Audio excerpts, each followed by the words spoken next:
What is the sample space for flipping a coin 3 times?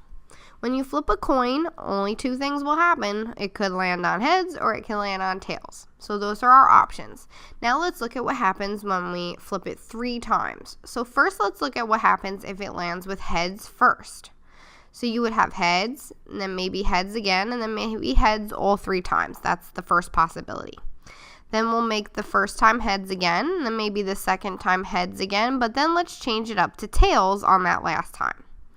Then you can have heads on the first time, and then maybe switch it up where you have tails the second time, but back to heads.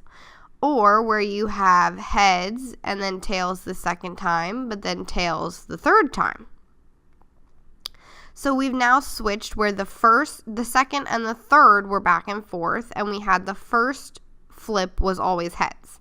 Now let's look if the first flip was always tails. We could have tails, and then heads, and then heads. We could have tails, and then heads, but then tails again. We could have tails, and then heads. Or we can have tails, and then tails all 3 times. So we've now switched up and had all our different combinations, making our sample space answer choice D.